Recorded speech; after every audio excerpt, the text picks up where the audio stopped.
Breaking చూస్తున్నాం. AP ఎన్నికల్లో సత్తా చాటాలని భావిస్తున్న కాంగ్రెస్ పార్టీ ఎన్నికల కోసం మరో జాబితాను విడుదల చేసింది. ఇప్పటికే 2 విడతలుగా అభ్యర్థులను ప్రకటించిన కాంగ్రెస్ మూడో జాబితాలో 9 పార్లమెంటు స్థానాలకు అభ్యర్థులను ప్రకటించింది. జార్ఖండ్ కు చెందిన 2 ఎంపీ అభ్యర్థులతో పాటుగా ఏపీలోని 9 ఎంపీ స్థానాలకు అభ్యర్థులను ప్రకటిస్తూ కాంగ్రెస్ పార్టీ జాబితాను రిలీజ్ చేసింది. ఈ మేరకు కాంగ్రెస్ పార్టీ ప్రధాన కార్యదర్శి కేసీ వేణుగోపాల్ లిస్టును రిలీజ్ చేశారు. ఏపీలో 25 ఎంపీ సీట్లు ఉండగా తొలి జాబితాలో 5 స్థానాలు, రెండో జాబితాలో 6 లోక్సభ స్థానాలకు కాంగ్రెస్ పార్టీ అభ్యర్థులను ప్రకటించింది.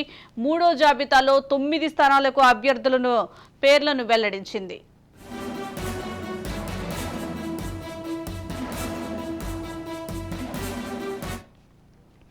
ఇక శ్రీకాకుళం లోక్సభ స్థానం నుంచి పరమేశ్వరరావు, విజయనగరం నుంచి బొబ్బిలి శ్రీను, అమలాపురం నుంచి జంగా గౌతమ్, మచిలీపట్నం నుంచి గోళ్లు కృష్ణ, విజయవాడ లోక్సభ స్థానానికి వల్లూరు భార్గవ్, ఒంగోలు ఎంపీ సీటుకు ఈడా సుధాకర్ రెడ్డి, నంద్యాలకు లక్ష్మీ నరసింహ యాదవ్, అనంతపురం ఎంపీ సీటుకు మల్లికార్జున్ వజ్జల, హిందూపురం లోక్సభ స్థానం నుంచి సమ్మాద్ షాహీన్ ను బరిలోకి నిలుపుతున్నట్లు ప్రకటించింది.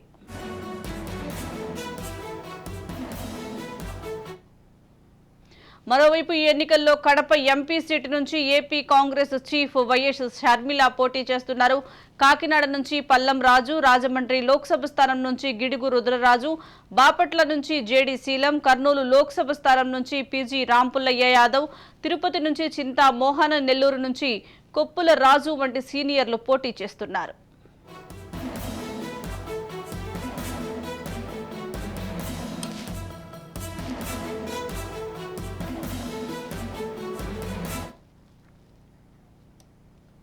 దీనికి సంబంధించి మరింత సమాచారం మా ప్రతినిధి సుదర్శన్ అందిస్తారు. సుదర్శన్, చెప్పండి, కాంగ్రెస్ పార్టీ ఏపీ పార్లమెంట్ ఎన్నికలకు సంబంధించి మూడో జాబితా అభ్యర్థులను ప్రకటించినట్లుగా తెలుస్తోంది. అప్డేట్స్ ఏంటి? మూడో జాబితాలో కేవలం పార్లమెంటుకు సంబంధించినటువంటి అభ్యర్థులను మాత్రమే ప్రకటించారు. జాతీయ పార్టీగా ఉన్నటువంటి కాంగ్రెస్ కొన్ని పార్లమెంటు స్థానాలను ఏపీలో గెలవాలన్న పట్టుదలతో ఉంది. షర్మిల పిసిసి పగ్గాలు తీసుకున్నప్పటి నుంచి కూడా ఆ పార్టీ యాక్టివిటీస్ ఇక్కడ పెరిగాయి. స్వయంగా ఆమె బరిలో దిగి తన అదృష్టాన్ని పరీక్షించుకోబోతున్నారు. ఇప్పటికే కడప ఎంపీ స్థానం నుంచి వైఎస్ షర్మిల పోటీ చేయబోతున్నారు. ఆమె 2 రోజుల క్రితం నామినేషన్ కూడా దాఖలు చేసింది. తాజాగా మరో 9 మంది జాబితాను కాంగ్రెస్ పార్టీ ప్రకటించింది. మొత్తం 25 ఎంపీ స్థానాలకు గాను తొలి జాబితాలో 5 మందిని, రెండో జాబితాలో 6 లోక్సభ స్థానాలకు అభ్యర్థులను ప్రకటించింది. తాజాగా మరో 9 మంది పేర్లను ప్రకటించింది. వీరిలో ఎవరు కూడా అంత ప్రముఖమైన వ్యక్తులు కాకపోయినప్పటికీ సామాజిక వర్గాల పరంగా ఎంతో కొంత ప్రభావితం చూపేవారిగానే మనం భావించాల్సి ఉంటది. గతంలో రాజకీయ అనుభవం ఉన్నట్టు కానీ కాంగ్రెస్ పార్టీలో వివిధ రకాల పదవులు అనుభవించిన వారి విషయానికి వస్తే షర్మిల కొంత అక్కడ సెలబ్రిటీ హోదా ఉన్న వాళ్ళైతే, నెక్స్ట్ కాకినాడ నుంచి పోటీ చేస్తున్న పల్లం రాజు, రాజమండ్రి నుంచి గిడుగు రుద్రరాజు, బాపట్ల నుంచి జేడీ శీలం, కర్నూలు స్థానం నుంచి పీజీ రాంపుల్లయ్య యాదవ్, తిరుపతి నుంచి చింతా మోహన్, నెల్లూరు నుంచి కొప్పుల రాజు. వీళ్ళు కొంత ఫెమిలియర్ పర్సన్స్, గతంలో రాజకీయ అనుభవం ఉన్న వాళ్ళు, కాంగ్రెస్ పార్టీలో అధికారంలో ఉన్నప్పుడు వీళ్ళు కొంతమంది కేంద్ర మంత్రులుగా కూడా పనిచేసినటువంటి అనుభవము ఉన్నవాళ్ళు. ఇక మిగిలిన వాళ్ళందరూ కూడా చాలా వరకు కొత్త వాళ్ళే అని చెప్పవచ్చు. పార్లమెంటు స్థానాలను ప్రకటించడంలో ఇప్పటికే 25కు సంబంధించి 20 స్థానాల వరకు ఇప్పటికే ప్రకటించేశారు. అయితే లోక్సభ అసెంబ్లీకి సంబంధించి ఇంకా చాలా సీట్లను కూడా అనౌన్స్ చేయాల్సి ఉంది. ఇప్పటికీ కూడా వెయిట్ చేస్తున్నారు. ఒక రకంగా ఇతర పార్టీల్లో ఉన్నటువంటి అసమ్మతి నేతలు ఎవరైనా పార్టీని వీడి తమ పార్టీలోకి వస్తారేమో అని చెప్పి అలా వచ్చిన వారికే ఎక్కువగా ఇప్పటికే అసెంబ్లీ సీట్లను కాంగ్రెస్ పార్టీ కేటాయించింది. మొత్తం మీద తెలంగాణ ముఖ్యమంత్రి రేవంత్ రెడ్డి ఏపీలో ప్రచారానికి వచ్చినప్పుడు ఆయన ప్రజలను సూటిగా ఒకటే కోరారు. ఒక 15 అసెంబ్లీ స్థానాలు, 5 పార్లమెంటు స్థానాలను కాంగ్రెస్ పార్టీకి ఇవ్వండి.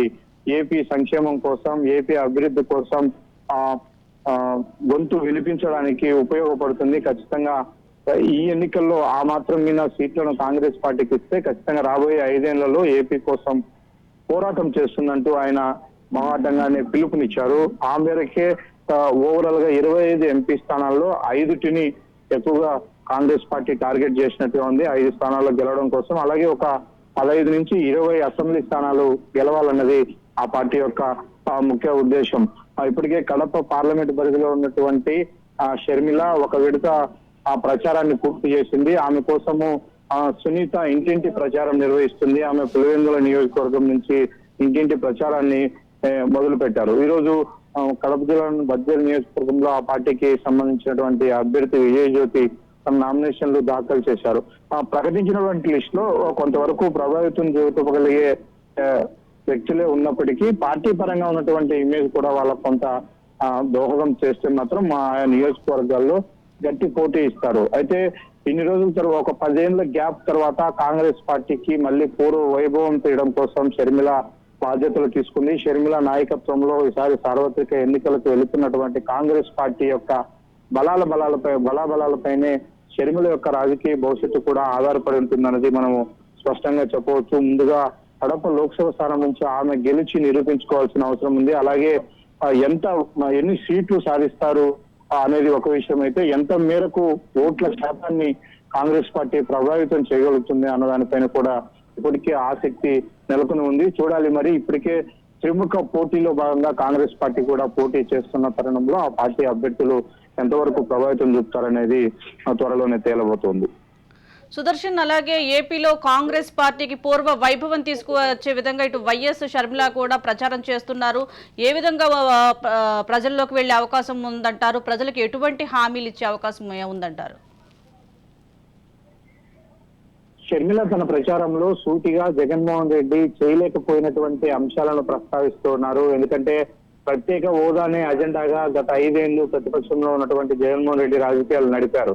తాను 5 ఏళ్లు అధికారంలో ఉన్నప్పటికీ ప్రత్యేక హోదాను తేలేకపోయారు, మెగా డిఎస్సీ తేలేకపోయారు, మద్యపాన నిషేధం అన్నారు, దాన్ని చేయలేకపోయారు. ఇవన్నీ అటుంచితే హత్య రాజకీయాలను ప్రోత్సహించారు. స్వయంగా వివేకానంద రెడ్డి హత్యకు కారణమైన వాళ్ళను శిక్షించలేకపోతుంది ఈ ప్రభుత్వం అంటూ ఒకవైపు ఇప్పుడున్నటువంటి అధికార పార్టీని టార్గెట్ చేయడంతో పాటు కాంగ్రెస్ పార్టీకి ఓటు వేసి గెలిపిస్తే మాత్రం ఖచ్చితంగా 10 ఏళ్ల పాటు ఏపీకి ప్రత్యేక హోదా తెచ్చే బాధ్యత తమది, తద్వారా అనేక పరిశ్రమలు ఇక్కడికి వస్తాయి, అంతేకాకుండా పోలవరం పూర్తి చేసే బాధ్యతను కూడా కాంగ్రెస్ పార్టీ తీసుకుంటుంది.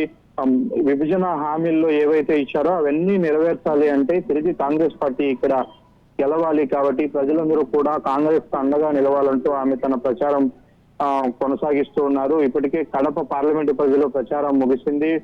చిత్తూరు జిల్లాలో కూడా ఆమె ప్రచారాన్ని కంప్లీట్ చేసుకుని ప్రస్తుతం నంద్యాల జిల్లాలో వైఎస్ షర్మిల ప్రచారం సాగుతుంది. అయితే షర్మిల ప్రచారానికి అంతగా జనం రావట్లేదు అని చెప్పలేము, అలాగని అనూహ్య స్పందన వచ్చి చాలా పెద్ద మొత్తంలో జనం వస్తున్నారని చెప్పలేము. కానీ అయితే ఆమెకున్న పర్సనాలిటీ ప్రకారం కావచ్చు, ఒక రాజశేఖర రెడ్డి కూతురుగా వైఎస్ షర్మిల పైన ఉన్నటువంటి అభిమానము, అక్కడిక్కడ అంతో ఇంతో ఇప్పటికీ మిగిలి ఉన్నటువంటి కాంగ్రెస్ క్యాడరు వీళ్ళందరూ బాగానే స్పందిస్తూ ఉన్నారు. షర్మిల కాంగ్రెస్ పార్టీ సీన్లోకి వచ్చినప్పటి నుంచి కూడా ఆ పార్టీకి ఎంతో కొంత ఊపు వచ్చింది, మైలేజ్ కూడా పెరుగుతూ ఉంది. అయితే ఇంకా చాలా మంది ముఖ్యంగా రాజశేఖర రెడ్డితో అనుబంధం ఉన్న వాళ్ళు కావచ్చు, జగన్మోహన్ రెడ్డితో ప్రస్తుతం అధికార పార్టీలో ఉన్న వాళ్ళందరూ కూడా ఆయనతో విభేదించి పెద్ద సంఖ్యలో షర్మిల పార్టీలో చేరతారు, తద్వారా కాంగ్రెస్ మంచి ఊపు వస్తుంది అని ఎక్స్పెక్ట్ చేసినప్పటికీ వాళ్ళందరినీ నివారించడంలో జగన్మోహన్ రెడ్డి కొంతవరకు సక్సెస్ అయ్యారు. తనతో పాటు ఉన్నటువంటి వైఎస్ అభిమానులందరినీ కూడా తిరిగి జగన్మోహన్ రెడ్డి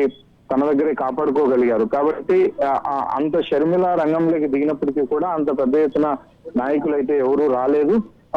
కాబట్టి ఈ విధంగానే షర్మిల ప్రచార సరళి కొనసాగితే మాత్రం అది ఎంతవరకు ప్రభావితం చూపుతుంది అనేది చూడాలి. ఇప్పుడు ప్రస్తుతానికైతే ఎమ్మెల్యే రేస్ లో ఎక్కడా కూడా చెప్పుకోదగినటువంటి క్యాండిడేట్లు లేరు.